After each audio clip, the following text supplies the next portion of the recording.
Hallo zusammen, heute will ich mit euch meine Strickpläne durchgehen. Ich hatte ja vor 3 Monaten bereits ein Video gedreht. Da ging es um meine Strickpläne für den Frühling und für den Sommer. Und ich möchte heute zum einen mit euch die Projekte durchgehen, die ich dort vorgestellt habe und mal gucken, was ich davon schon gestrickt habe, was ich noch nicht gestrickt habe, was vielleicht auch nicht mehr aktuell ist für mich und von der Liste verschwindet und was ich vielleicht aber noch stricken möchte. Und darüber hinaus gibt es natürlich dann noch ein paar neue Projekte, die auf meine Strickpläne-Liste gekommen sind. Denn der Frühling ist ja jetzt schon vorbei. Wir sind mitten im Sommer und ich mache mir halt langsam auch schon über den Herbst Gedanken. Das heißt, heute haben wir eine Mischung aus Sommerdesigns, also Shirts und auch ein paar Tops. Aber es kommen diesmal auch ein paar Pullover-Designs dazu. Wenn euch das interessiert, dann bleibt dran und bis gleich.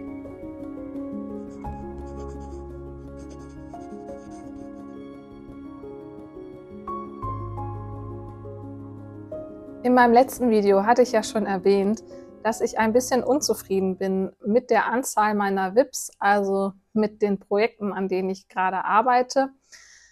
Denn das ist ein bisschen zu viel geworden, sodass einfach nichts mehr fertig wird. Und das ist so ein bisschen unbefriedigend, vor allem, weil man auch den Überblick verliert, finde ich, so richtig über die Sachen.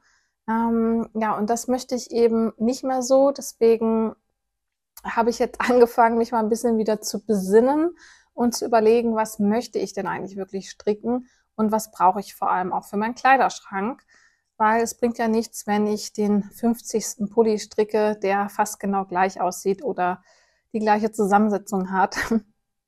Das macht nicht wirklich Sinn für mich. Ich habe also erstmal mein Strickpläne-Video wieder angeguckt, das ich vor 3 Monaten ungefähr veröffentlicht habe. Da habe ich euch die Anleitungen vorgestellt, die ich im Frühling und im Sommer stricken möchte. Der Frühling ist ja nun vorbei. Wir befinden uns mitten im Sommer. Das heißt, die Liste ist natürlich auch noch halb aktuell.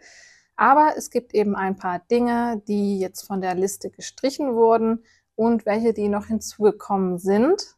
Denn ich erweitere nun meine Liste um den Herbst. Das heißt, heute werde ich euch meine Strickpläne für den Sommer und Herbst vorstellen. Und ich würde sagen, dafür gehen wir erst einmal gemeinsam die Projekte durch, die ich in meinem letzten Video gezeigt hatte, um zu gucken, was davon noch aktuell ist. Für diejenigen unter euch, die alle meine Videos gucken, ist das natürlich keine Überraschung mehr. Aber ich werde trotzdem jetzt ganz kurz die einzelnen Designs durchgehen und hier auch immer was dazu einblenden. Das erste Projekt auf der Liste war der Darling Cardigan und den habe ich ja tatsächlich auch schon gestrickt, nämlich im Zuge des Cardicals, den die Nana von Nana's Knits und die Alex von Wool & Forest bzw. auf YouTube Wolle und Wald veranstaltet haben. Und sie haben mich ja damals dazu eingeladen und das war mein erster Knit-Along, den ich mitgemacht habe. Und der hat mir übrigens sehr viel Spaß gemacht.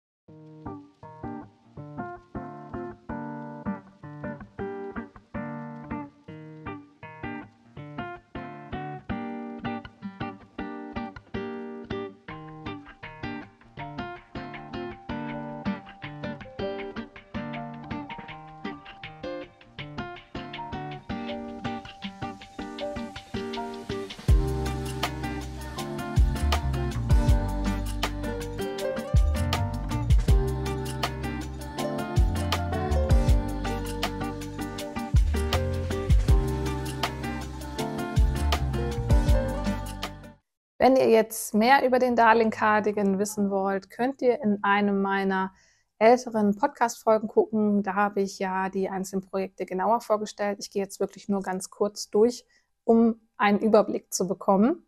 Die zweite Anleitung ist die Blouse No. 1 und auch diese habe ich schon gestrickt.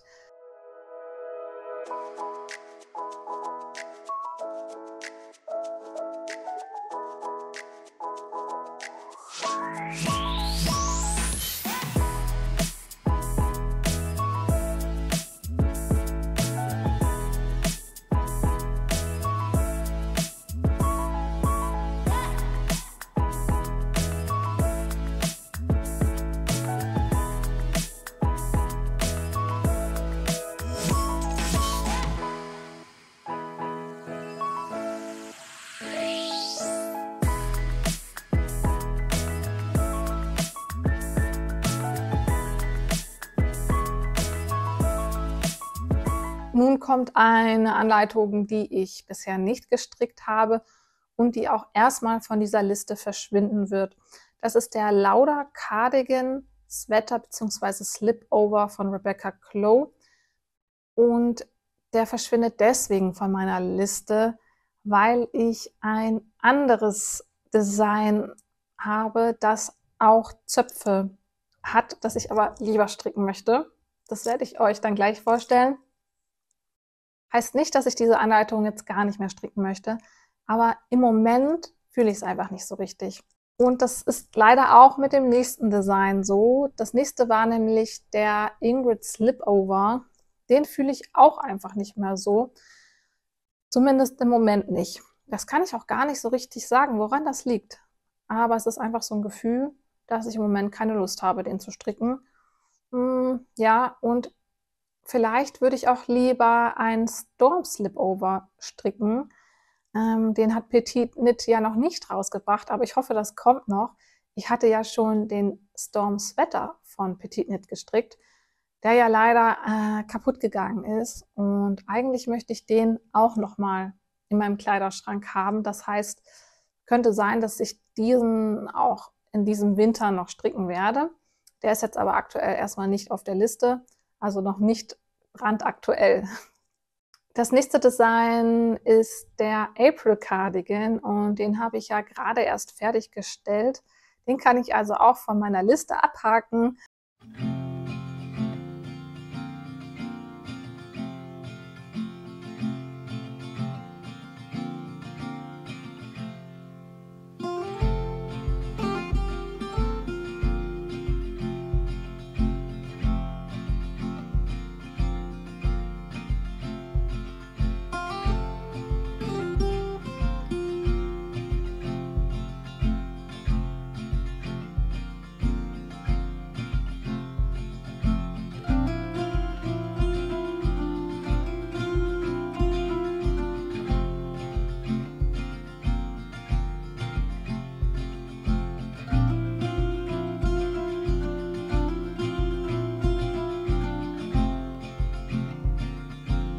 Ich wollte ja auch ein paar Cardigans stricken, da ich da in meinem Kleiderschrank nicht wirklich viel habe. Deswegen waren eben auch einige Cardigans auf meiner Liste. Es wird aber auch noch einen weiteren geben, den ich stricken werde. Den stelle ich euch gleich vor. Das nächste Design auf der Liste ist der Poetry Pullover von Sari Nordlund. Diesen habe ich noch nicht gestrickt, aber ich möchte den wahrscheinlich noch stricken. Das heißt, dieser bleibt erstmal auf der Liste, denn den stelle ich mir als Sommerpullover sehr schön vor, weil er eben ein Lace-Muster hat und ich möchte das ja aus einem Sommergarn stricken. Danach kommt das Ellie-Shirt. Das ist von der Designerin Russ Knitwear. Ja, und das hatte ich ja schon mal angeschlagen und euch gezeigt im letzten Pläne-Video. Ich zeige euch das jetzt hier nochmal, denn ich habe es nicht weiter gestrickt seitdem. Und ich werde es auch nicht tun. Und der Grund ist zum einen, ich weiß nicht, ob man das in der Kamera gut sieht. Ich glaube nicht so richtig. Aber es ist so, ich hatte das ja im Urlaub gestrickt. Im letzten Oktober. Und dann habe ich das dort gewaschen, um mal zu gucken, ob die Passform gut ist. Und habe das zum Trocknen draußen über so ein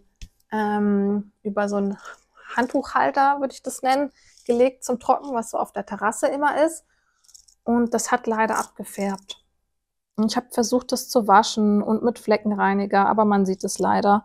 Es ist halt so ein gelb verfärbter Streifen drin, das einfach nicht schön aussieht. Und ja, ich könnte das überfärben. Das werde ich wahrscheinlich auch tun.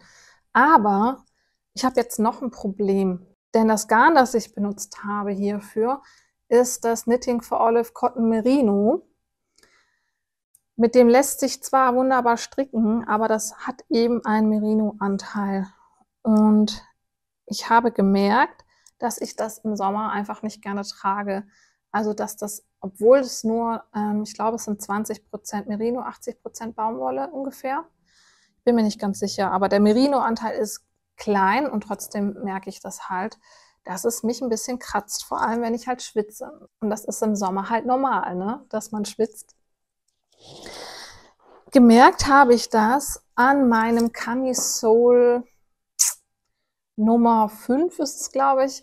Ich kann mir das nicht merken. Ich werde das auch euch hier einblenden, damit ihr wisst, von welchem Top ich spreche. Das habe ich nämlich auch aus der Cotton Merino gestrickt. Und wenn ich das trage im Sommer, ja, dann habe ich immer wieder Momente, an denen mir das einfach zu kratzig ist und zu warm ist, ja. Sobald man da schwitzt, finde ich, merkt man, dass da Wolle drin ist. Und das möchte ich einfach nicht mehr. Und das ist nun mal ein Shirt. Ich hatte ja überlegt, es langärmlich zu stricken. Dann wäre es wiederum wahrscheinlich okay, weil ich es eh nicht direkt im richtigen Sommer tragen würde, ja. Also ich bin mir da noch ein bisschen unschlüssig, aber nach aktuellem Stand werde ich es erstmal auftrennen und nicht weiter stricken, eben wegen dieser Flecken, weil das dauert wirklich lange, bis das gestrickt ist. Und eigentlich habe ich ja auch schon einen großen Teil gemacht. Ne? Das ist eigentlich wieder blöd, das aufzutrennen. Aber ich habe auch einige Fehler eingebaut. Ja, die sieht man jetzt nicht doll, ne? Da habe ich mal irgendwie ein paar Maschen zu wenig gehabt und habe wieder welche aufgenommen. Und ja, man sieht es jetzt, wie gesagt, nicht wirklich, aber ich weiß es halt. Ja, aber wie gesagt, das Schlimmste sind diese Flecken. Und da weiß ich nicht so richtig, wenn ich das jetzt nämlich zu Ende stricke und dann versuche ich das zu färben und dann klappt das nachher nicht gut und sieht nicht gut aus, dann habe ich ja noch mehr Zeit investiert. Ja, wieder so ein Dilemma, ne? Ich glaube, ich werde das komplett neu stricken. Aber ich will jetzt da gar nicht zu viel von reden, weil es soll ja um die Projekte gehen, die ich stricken will und nicht um die Projekte, die ich nicht stricken will. Also machen wir mal weiter. Das nächste Projekt ist das Camisole Nummer 4 von My Favorite Things Knitwear. Das habe ich ja schon mal gestrickt und finde ich so toll, dass ich es gerne wieder stricken wollte und das bleibt auch auf meiner Liste. Das möchte ich immer noch stricken und habe es fest vor. Da bin ich mir nur noch nicht sicher, mit welchem Garn ich das machen werde, aber ich habe ja genug Sommergarn noch in meinem Vorrat. Das heißt, ich habe da noch ein paar Seidegarne handgefärbt von Syslerit und ich glaube, ich habe auch noch ein paar andere Sachen, die ich verwenden könnte. Wenn ich nichts Passendes finde, würde ich dann noch was dazu bestellen. Aber ich bestelle ja meine Sachen immer erst, wenn ich auch wirklich sicher weiß, dass ich es stricke. Und da weiß ich eben noch nicht, ob es hundertprozentig klappen wird. Ich möchte gerne, aber man weiß ja nie. Und ich bestelle jetzt nicht das Garn, habe es dann hier und dann liegt es rum und dann wird es wieder nichts. Das möchte ich nicht. So, die nächste Anleitung ist das Birkin Polo und auch das habe ich noch nicht gestrickt. Das ist ja auch mehr so ein Projekt eigentlich für den Frühling und der Frühling war dann schnell vorbei. Jetzt ist es aber wieder interessanter für den Herbst, finde ich, und das bleibt auch auf meiner Liste, weil ich finde, das ist ein schönes Design. Es ist mal figurbetont, was ja nicht so oft der Fall ist bei den Anleitungen. Gerade die skandinavischen haben ja immer viel Mehrweite und ich mag das auch sehr, aber manchmal mag ich auch den etwas feminineren Look und etwas figurbetontes Tragen. Und das Birkin Polo ist wirklich, finde ich wirklich schön, weil ich mag auch Polo-Designs allgemein. Deswegen bleibt das definitiv auf meiner Liste. Das Birkin Polo ist übrigens von Pendlerstrick und wird in einem Baumwoll-Woll-Mischgarn gestrickt. Also hier ist es das Gepardgarn Cotton Wool. Ist Fingering, das heißt, das wird auch eine Weile dauern, das zu stricken. Trotzdem bleibt es definitiv auf meiner Liste. Das nächste Design ist das Anchors Tee von Petit Knit. Auch das habe ich noch nicht gestrickt, bleibt aber auch auf meiner Liste. Und ich zeige euch mal kurz, welches Garn ich verwenden möchte, denn das hat sich geändert. Ich habe auf dem Wollfestival in Kassel ja ein bisschen Garn geshoppt. Unter anderem die Merino-Seide von Wool and Forest in diesem schönen Rosaton. Er heißt Dried Rose, 50% Wolle, 50% Seide, eben Fingering 400 Meter auf 100 Gramm. Ja, hier ist natürlich jetzt auch Wolle drin, aber das fühlt sich wesentlich weicher an als das von Knitting for Olive, das Cotton Merino. Seide ist nun mal auch ein bisschen weicher noch als Baumwolle. Und es ist eben kein Top, das heißt, das ist dann ein Shirt, das ich auch gut im Herbst tragen könnte. Und es ist auch ein bisschen lockerer und nicht so figurbetont wie jetzt dieses Design oder das Camisole, das ich daraus gestrickt habe. Deswegen glaube ich, wird das funktionieren. Und daraus soll eben ein Anchors Tee werden. Dann gibt es noch ein Kleid auf der Liste, nämlich das Melides Dress von WordKnit. Das werde ich nicht stricken. Das hatte ich ja auch schon so ein bisschen als vielleicht eingestuft und auch gemeint, dass ich eigentlich kein Kleid stricken möchte, weil es zu lange dauert. Und dieses Kleid wird in Hin- und Rück reingestrickt. Das heißt, es macht das Ganze nochmal aufwendiger. Und das wird diesen Sommer definitiv nichts. Ob es nächsten Sommer was wird, weiß ich noch nicht. Aber es ist ein wunderschönes Design. Wenn es nicht so lange brauchen würde, dann würde ich es auch gerne stricken. Aber so wird das erstmal nichts. Dann hatte ich vorgestellt von Sadness Garn das Cornelia Tee bzw. das Cornelia Dress. Da habe ich die Anleitung auch mittlerweile ja gekauft, aber noch nicht gestrickt. Da bin ich mir jetzt noch nicht so sicher, ob ich das noch stricken möchte diesen Sommer.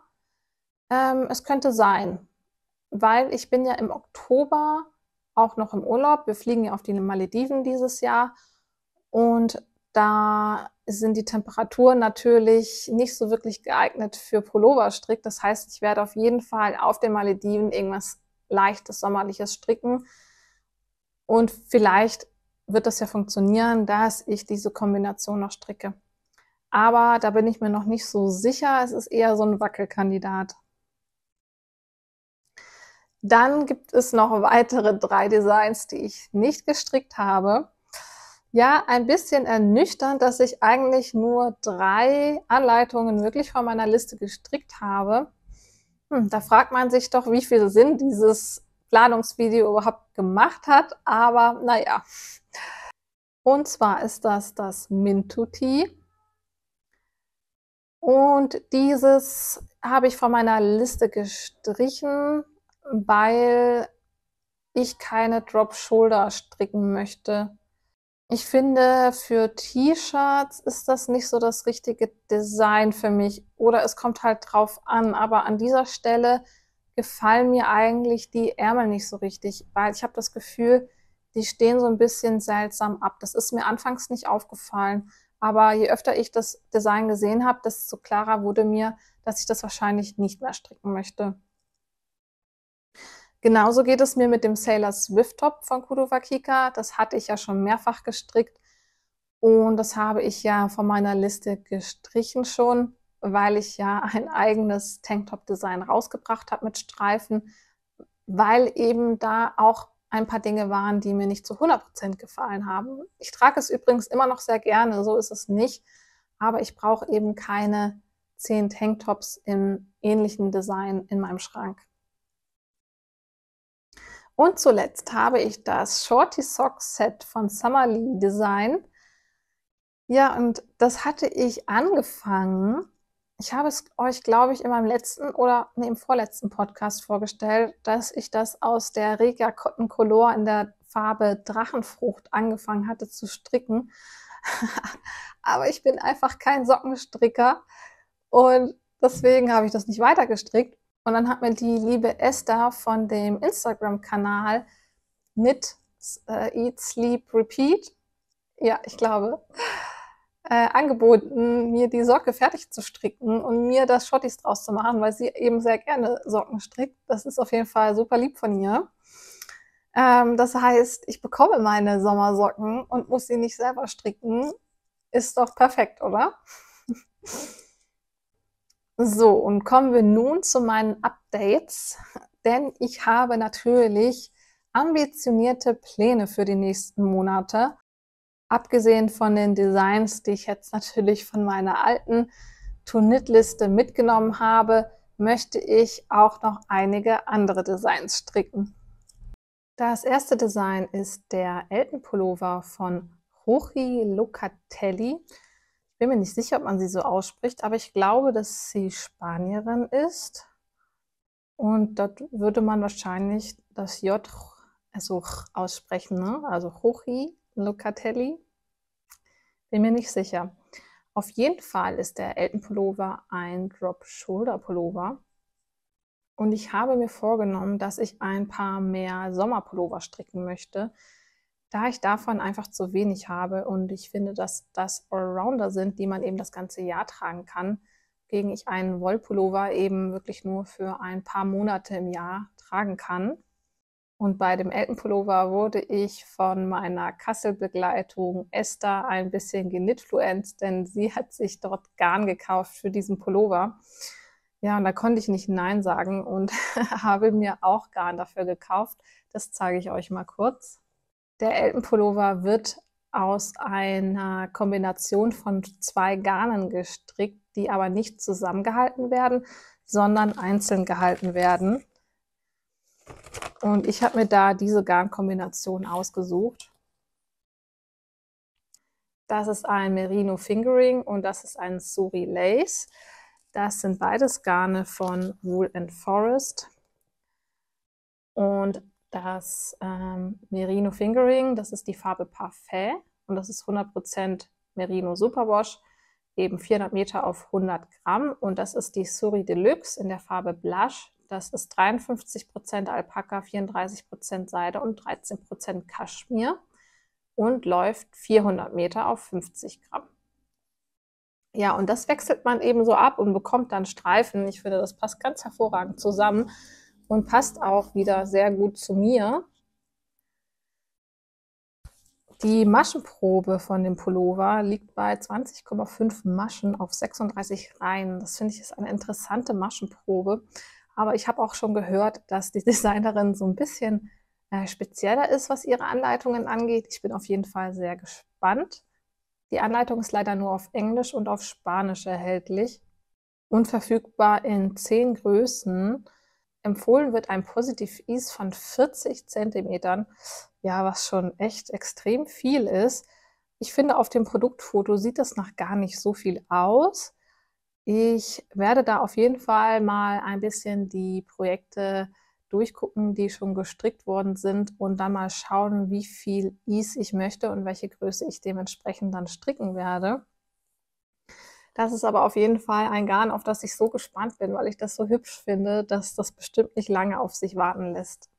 Das nächste Projekt auf meiner Liste ist ebenfalls ein Pullover. Es ist der Roter Jumper von der Designerin Irene Lin. Ich hatte euch schon mal einen anderen Pullover von dieser Designerin vorgestellt bei meinem Neuerscheinungsvideo. Das ist auch ein Lace-Pullover gewesen. Aber diese hat es mir noch ein bisschen mehr angetan, denn der hat so ein Lochmuster, das sehr grob ist. Das gefällt mir sehr gut. Und es hat so Flügelärmel, würde ich mal sagen. Und das finde ich irgendwie sehr, das finde ich irgendwie sehr stylisch, so für einen Pulli, den man sich so oben drüber wirft, ja. Und ich mag das sehr gerne im Sommer, so lockere Pullover zu tragen und nicht so enge Pullover, wenn man denn überhaupt einen braucht, ne? Also vor allem wahrscheinlich für abends oder wenn man frischer Wind weht, dann ist sowas ganz angenehm, weil dann auch der Wind durch dieses Lace-Muster so ein bisschen durchkommt und man auch nicht überhitzt. Und das würde ich aus einem Baumwollgarn stricken. Vorgeschlagen in der Anleitung wird das Garn Cotton Braid vom Stitch & Story und das kenne ich gar nicht. Ich vermute auch mal, dass es bei uns nicht erhältlich ist und es ist eben ein Baumwollgarn, aber ich würde mir da einfach eine Alternative suchen. Die Maschenprobe ist 16 Maschen auf 22 Reihen, aber eben in diesem Lace-Muster. Und auch diese Anleitung gibt es nur auf Englisch, beziehungsweise auch noch in anderen Sprachen. Das ist ja eine, ich glaube, koreanische Designerin. Und sie hat das in verschiedene Sprachen übersetzt, aber leider nicht auf Deutsch. Ja, ich schätze mal, dass es sich bei dem Garn um ein DK-Garn handelt, denn es läuft 114 Meter auf 50 Gramm. Ich habe hier noch kein konkretes Garn im Kopf. Ich bin mir auch nicht so sicher, ob das ein DK-Garn ist, das hier verwendet wird. Es hat eine Lauflänge von 114 Meter auf 50 Gramm, was er dafür sprechen würde. Aber in der Anleitung wird angegeben, dass man ein Aran Weight benötigt. Da bin ich mir jetzt nicht so sicher, weil das wäre ja noch 2 Stufen über DK. Ich glaube, das ist so ein bisschen eine Falschinformation von Ravelry. Vielleicht wird da einfach von der Maschenprobe ausgegangen und bei 16 Maschen, da würde man wahrscheinlich dann auf ein Aran Weight kommen, aber es ist ja eben in dem Lace-Muster und nicht in glatt rechts. Ja, da werde ich noch mal gucken. Falls ihr den Pullover schon gestrickt habt und mir da ein Garn empfehlen könnt, dann könnt ihr mir das gerne schreiben. In dem gleichen Lace-Muster gibt es auch ein Top, das die Designerin kurz nach dem Pullover veröffentlicht hat. Und das ist das Rotor Sleeveless Top. Und auch das hat es mir sehr angetan. Ich könnte mir vorstellen, beides zu stricken oder eben eins von beiden. Ich bin mir noch nicht so hundertprozentig sicher, aber eins von beiden wird es auf jeden Fall sein. Das hat eine etwas andere Maschenprobe, nämlich 21 Maschen auf 24 Reihen, aber das bezieht sich, glaube ich, nur auf das Rippenmuster. Ich bin mir also da nicht so ganz sicher, ob das aus dem gleichen Garn gemacht wurde oder wie man da richtig vorgeht, um die korrekte Maschenprobe und das korrekte Garn dann zu ermitteln. Es wird hier auch ein anderes Garn verwendet als in dem Pullover. Und zwar ist hier das Secret Garden von Stitch and Story vorgeschlagen. Und hier steht, das ist ein Worsted. Ja, also wenn ihr da mehr wisst, könnt ihr mir das gerne sagen. Ich habe da noch nicht so zu 100% durchgeblickt und muss mich damit erstmal noch näher beschäftigen. Aber das wird erst so weit kommen, wenn ich wirklich vorhabe, konkret auch dieses Design zu stricken. Dann werde ich mir da nämlich Wolle raussuchen und sie gegebenenfalls bestellen, wenn ich nichts in meinem Vorrat habe, was passt. Ein weiterer Sommerpullover steht auf meiner Wunschliste. Und zwar ist das der Nuray von Kim Hargreaves. Ich hatte euch ja ein paar Designs von ihr vorgestellt. Das ist eine Designerin, die bei Rowan gearbeitet hat und leider macht sie auch keine Anleitungen mehr. Aber sie hat einige Anleitungshefte rausgebracht, die ganz tolle Designs beinhalten. Und dieses Design ist aus dem Anleitungsheft Divine. Und es ist eben ein sommerlicher Pullover, der in einem ganz schönen Design daherkommt. Es hat nämlich so eine Art Polo-Ausschnitt, würde ich sagen, und es hat so ein Karo-Muster. Und die Passform, die hat es mir auch angetan. Das ist nämlich ein ganz lockerer, aber irgendwie auch eleganter Sitz. Also es ist so eine Mischung, finde ich. Und das gefällt mir sehr gut an dem Pullover. Und der wird natürlich mit einem Garn von Rowan gestrickt, mit der Creative Linen. Das ist 50% Mischung aus Leinen, Flachs und 50% Baumwolle und ist ein Worsted Garn. Ja, und hier auch würde ich wahrscheinlich nicht das Originalgarn nehmen, sondern irgendein anderes DK Baumwollgarn, weil ich das gerne mag, wenn es etwas weicher ist. Und bei Leinen, ja, da habe ich immer Sorge, dass es so ein bisschen das Material so ein bisschen zu steif wird. Und da werde ich mir dann auch irgendein Baumwollgarn noch raussuchen. Habe ich aber auch hier noch nicht. Ich habe ein paar Alternativen schon recherchiert. Zum einen gibt es von Rowan auch das Garn Cotton Cashmere. Das sind 75% Baumwolle und 15% Kaschmir. Das könnte ich mir auch vorstellen. Oder eben jedes andere 100% Baumwollgarn in DK bzw. Worsted Garn. Allerdings könnte ich mir auch vorstellen, das einfach aus einer Dropspell zu stricken, weil das auch sehr günstig ist und ich da einfach weiß, dass ich damit gut klarkomme. Ich habe ja bereits einen Pullover aus Topspell gestrickt und das ist der Stripe Hype Sweater. Ja, und der gefällt mir sehr gut. Das ist einer meiner Lieblingspullover, die ich rauf und runter trage und deswegen möchte ich auch unbedingt so gerne noch weitere Baumwollpullover. Die Anleitung ist wieder auch nur auf Englisch verfügbar und halt auch nur in diesem Heft, das man sich kaufen kann. Ich verlinke es euch unten. Ich habe das ich glaube, bei Amazon bestellt. Bin mir gerade nicht sicher, ob es das ist, was ich direkt bei Rowan bestellt habe oder bei Amazon. Also ihr könnt es auch direkt bei Rowan bestellen. Dann kriegt man es auch versandkostenfrei. Es dauert nur etwas länger. Dann gibt es noch einen Top, das ich gerne stricken würde. Und das ist auch gerade erst frisch erschienen. Und es ist das Chantal Top von Marika Knit. Von ihr habe ich ja bereits den Charlie Pullover gestrickt. Und sie ist eine Designerin, die wirklich sehr viel Wert auf Details legt. Sie hat sehr ausgeklügelte Konstruktionen, finde ich. Und gerade bei dem Charlie Pullover hat man gesehen, dass sie wirklich auch viel Ahnung hat und stricken kann. Das war nämlich eine ganz tolle Konstruktion mit einer Sattelschulter und eben einem Polo-Ausschnitt. Gestrickt wurde das aus der Cardiff Cashmere Classic. War also ein sehr luxuriöses Projekt. Ich habe mir das Garn von meiner Mama zum Geburtstag schenken lassen.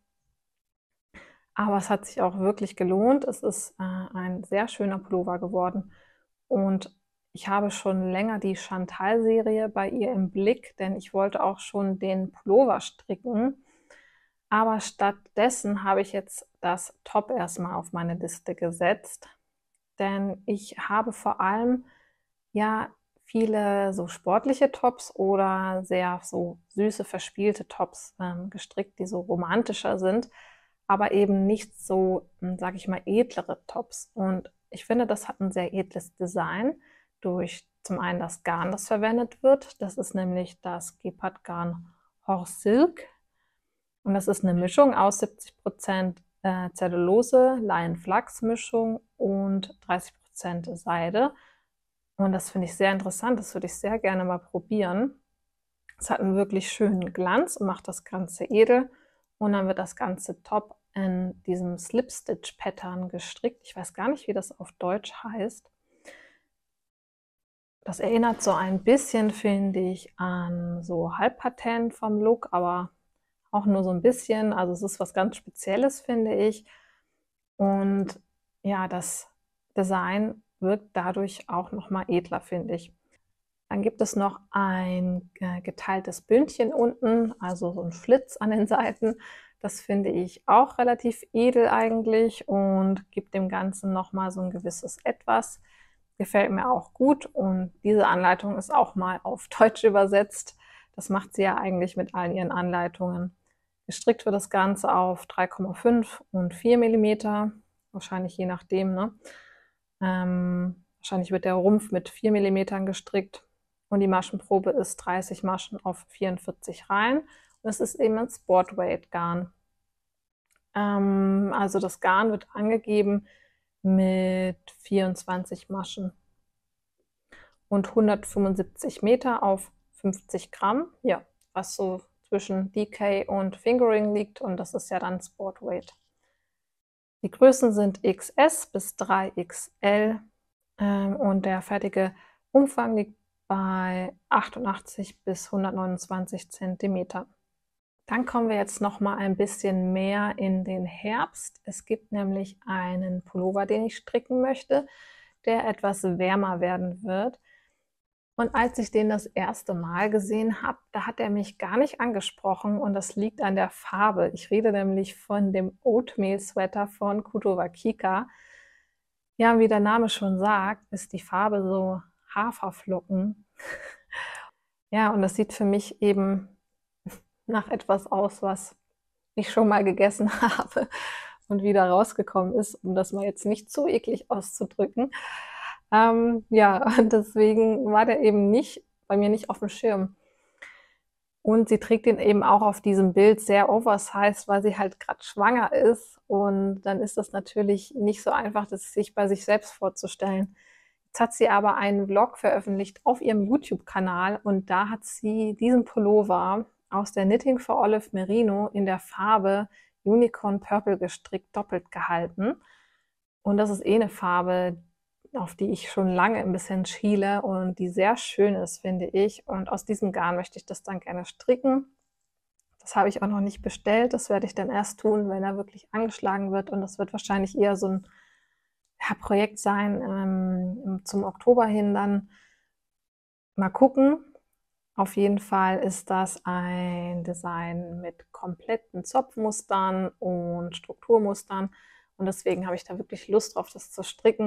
Denn ich mag ja so ein bisschen herausfordernde Strickprojekte auch. Und da könnte ich dann wirklich auf meine Kosten kommen. Das ist auch der Grund, warum der Ingrid Slipover jetzt erstmal weg ist. Weil ich nicht zu viele Zopfmuster stricken möchte. Aber das ist jetzt das eine große Zopfmusterprojekt, das ich mir vornehme für dieses Jahr noch. Und da ist die Maschenprobe bei 23 Maschen auf 29 Reihen. Ja, es ist eben klassisch DK-Stärke, die gebraucht wird. Und die Größen sind XS bis 5XL. Was mich ein bisschen verwundert, ist, dass die Anleitung bisher nicht auf Deutsch übersetzt ist, obwohl es sie schon seit Februar gibt. Ich weiß nicht, ob das geplant ist noch. Normalerweise macht Koto wa Kika das ja schon, dass sie ihre Anleitungen auch alle auf Deutsch übersetzt. Da bin ich jetzt ein bisschen überfragt. Ich muss mal gucken, wie viel Positiv Ease ich haben möchte, weil es wird angegeben 10 bis 25 Zentimeter. Da muss ich noch mal gucken, ein bisschen die Projekte durchforsten, was mir da am ehesten zusagt. Und dann gucke ich mal. Da mache ich im September mit bei 2 Knit-Alongs, beide geführt von der lieben Nana von Nanas Knits. Ich habe ja bei ihrem Kardikal Knit-Along schon mitgemacht und das hat mir so gut gefallen, dass ich jetzt auch bei ihren weiteren Knit-Alongs mitmachen werde. Und der erste Knit-Along ist ein Ann Wenzel Knit-Along. Das heißt, man kann jedes Design von Ann Wenzel stricken. Und ich habe mich entschieden für den Kala Cardigan. Das ist wieder eins des Slip-Stitch Pattern. Da kann man halt ein bisschen Colorwork mitmachen. Ich habe das noch nie probiert und ich bin sehr gespannt darauf. Ich habe mir ausgesucht die Farbe Weiß als Hauptfarbe und als Kontrastfarbe Schwarz, so wie es auch auf dem einen Produktbild gezeigt wird. Das finde ich am schönsten. Der Grauton mit Orange, was noch auf einem anderen Produktbild zu sehen ist, sagt mir nicht ganz so zu, aber dieses Schwarz-Weiß, das finde ich sehr edel. Nur mag ich nicht so gern diese Knebelknöpfe, sondern bei mir werden es dann normale Knöpfe wahrscheinlich in Schwarz dann werden. Das ist auf jeden Fall ein Pullover, der sehr oversized geschnitten ist. Das muss man natürlich mögen. Mir sind generell die Anleitungen von Ann Wenzel ein bisschen zu sackig, sag ich mal. Aber ich werde mal gucken. Eventuell stricke ich einfach noch eine Nummer kleiner oder passe mir das ein bisschen an, dass es mir besser passt. Denn dieses Muster gefällt mir einfach so gut, dass ich das gerne machen möchte. Ich habe mir schon ein Garn bestellt. In der Anleitung wird vorgeschlagen von Isaya das Garn Soft. Und das ist so ein Blown Garn aus Alpaka. Eine Mischung aus 56% Alpaka und 44% Cotton bzw. Pima Cotton, was also sehr weiche Baumwolle ist. Das wäre auch eine Möglichkeit gewesen. Es wird in der Anleitung zusammengehalten mit dem Isaya Twinny. Das ist halt ein Lace. Und ich habe mich aber entschieden, dass ich das einfädig halten möchte und habe mir die Lana Grossa Brigitte Nummer 2 bestellt. Das ist noch nicht angekommen. Ja, und ihr wisst ja, dass ich dieses Garn beim Darling Cardigan verwendet habe und dass es mir super gut gefallen hat, weil es so weich ist und ich überhaupt nicht empfindlich bin bei diesem Garn. Und deswegen gehe ich auf Nummer sicher und nehme einfach dieses, weil ich ja weiß, dass ich es gut finde. Und preislich ist es ähnlich. Eine Möglichkeit wäre auch noch gewesen, das Nifnuk von Camarose oder Camarose, ich weiß gerade nicht, wie man es eigentlich, wie es wirklich heißt. Das ist auch in einem ähnlichen Preissegment und ist eigentlich auch gut geeignet. Ist auch ein Blown Alpaka Garn. Aber ich habe mich jetzt eben für die Brigitte Nummer 2 entschieden. und freue mich auf jeden Fall sehr, wenn es dann losgeht. Ich weiß nicht ganz genau, wann es im September startet. Nana, du kannst ja gerne mal in die Kommentare schreiben, ob es wirklich am 1. September startet oder ob ich mich da vertue.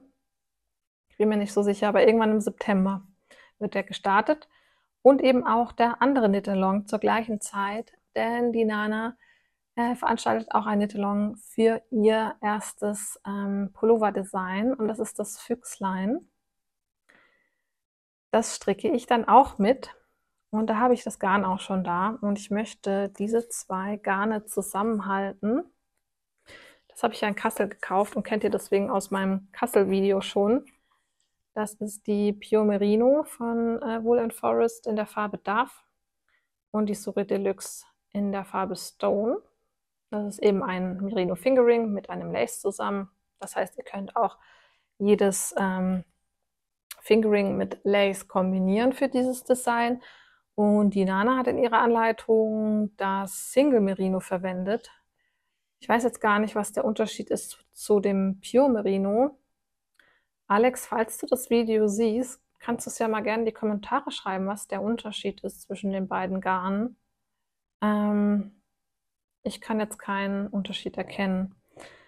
Auf jeden Fall habe ich hier das Pure Merino und die Nana verwendet in ihrem Designvorschlag auch die Krempke Soul Wool Stellaris. Das ist einfach so ein Glitzerfaden, der mitgestrickt wird, der einfach nur so ein bisschen Glitzer reinbringt und die Maschenprobe nicht verändert. Ich überlege noch, ob ich das auch haben möchte, weil das ist natürlich schon irgendwie mal was Besonderes.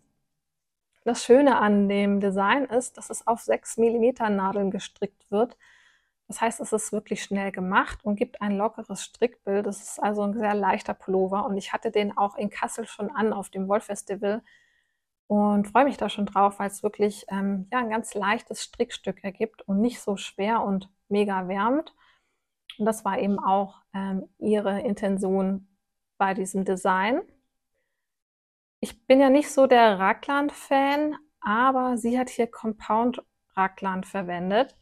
Das bedeutet, dass es nicht einfach nur diese eine Linie straight runter geht, sondern beim Compound Raglan wird hier so ein bisschen ja, mehr so die Körperform nachgeahmt, also hier so ein bisschen Rundung eingebaut. Das heißt, es wird hier, also ich glaube, dass hier das mit normalen Raglan anfängt und dass es dann so ein bisschen steiler wird. Bin mir nicht ganz sicher. Ich weiß noch von ihr, dass sie das ein bisschen abgewandelt hat. Und die Anleitung gibt es auf Deutsch und Englisch in den Größen 1 bis 7. Und das für einen Brustumfang von 84 bis 137 cm. Also da sind sehr viele Größen mit abgedeckt. Und die Mehrweite liegt bei 11 cm. Ja, und ich denke, das ist eine gute Sache. Ich habe ja bei meinem neuen Design auch 10 cm Positive Ease und ich finde, das ist so ja etwas, was man immer gut tragen kann und was auch bei mir halt nicht zu sackig wird. Und ich denke, dass ich das genauso machen werde. Und ich werde wahrscheinlich Größe 1 stricken. Das zumindest entspricht eher meinem Brustumfang. Ich hatte in Kassel die Größe 2 an und das war mir ein bisschen zu groß. Also müsste ich wahrscheinlich Größe 1 stricken. Ja, und das waren meine Projekte, die aktuell auf meiner To-Knit-Liste stehen. Ich bin natürlich immer zwischendurch auch mal wieder an anderen Designs dran, ja. Also ich halte mich nicht strikt an diese Liste, aber ich orientiere mich halt dran, damit ich so ein bisschen mehr Struktur reinbringe und nicht einfach wild alles Mögliche anschlage. Aber es kommt natürlich immer zwischendurch vor, dass mir ein Design vor die Augen kommt und ich sage, boah, das will ich jetzt stricken und zwar jetzt sofort. Und dann mache ich das auch, ja. Das verbiete ich mir dann natürlich nicht. Aber ich will halt schon so ein bisschen auch mehr mit Plan so daran gehen, die Sachen stricken, die ich auch wirklich brauche. Und da ist es für mich total hilfreich, diese Liste zu haben, an der ich mich so entlang hangeln kann. Ja, und ich hoffe, dass euch die Projekte auch gefallen haben. Falls ihr davon schon was gestrickt habt und mir empfehlen könnt, oder ein bestimmtes Garn empfehlen könnt, was ihr verwendet habt, dann schreibt mir das gerne in die Kommentare, weil ich habe ja bei einigen Designs wirklich noch gar kein Garn und muss dann noch recherchieren und gucken. Und ja, ich hoffe, euch hat das Video gefallen und ihr konntet was dabei mitnehmen. Und mich würde auch interessieren, was ihr noch dieses Jahr stricken möchtet. Also falls ihr da auch konkrete Pläne habt, schreibt es mir doch auch gerne mal. Ja, da werde ich mich dann wieder von euch influenzen lassen. Nicht immer nur von mir an euch, sondern auch ihr influenzt ja mich täglich mit den ganzen schönen Anleitungen, die es so gibt. Ich wünsche euch was und viel Spaß beim Stricken. Wir sehen uns im nächsten Video hoffentlich und bis bald.